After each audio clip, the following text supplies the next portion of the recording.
अवामी मुस्लिम league के सरबराह साबिक वफाकी वजीर शेख रशीद ने सदर मुमलिकत को इस्तीफा देने का कह दिया। शेख रशीद ने कहा कि आईनी तौर पर आरिफ अलवी इंतखाबात की तारीख देने का इख्तियार रखते हैं। सदर मुमलिकत कल इलेक्शन की तारीख दें या इस्तीफा दें। लाहौर में मीडिया से गुफ्तगू में शेख रशीद का कहना था कि अगर ये मामला सुप्रीम कोर्ट गया तो देख लेंगे, अल्लाह के बाद सुप्रीम कोर्ट ही मुल्क को बचा सकती है। शेख रशीद ने कहा कि मैं लाहौर इमरान खान से मुलाकात करने आया हूँ। अगर इमरान खान चाहेगा तो 22 तारीख को पहली गिरफ्तारी मैं दूंगा। आधा सामान जेल छोड़ कर आया हूँ। अगर इमरान खान कहेंगे तो जेल चला जाऊंगा। शेख रशीद ने कहा कि मरियम नवाज ने कहा ये मेरी हुकूमत नहीं, जरूरत करें और बताएं ये आपकी नहीं तो फिर किसकी हुकूमत है। इनको 5 रुपए देने के लिए कोई तैयार नहीं, ये जबरदस्ती तुर्की जाते हैं। IMF इनसे मुतमईन नहीं, उनको पता है कि ये चोर हैं। जहां मर्जी ले जाओ, मैं तुम्हारी सियासत को निस्तो नाबूद कर दूंगा।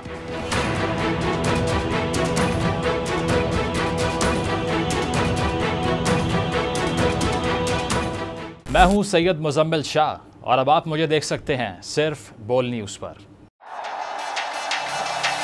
जिंदगी एक मैदान है और PSL 8 में हर टीम को छूना आसमान है। 6 टीमों के बीच धुआंधार लड़ाई।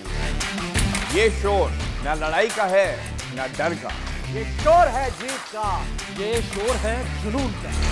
खेल का जुनून रोजाना रात 11 बजे सिर्फ बोल न्यूज पर।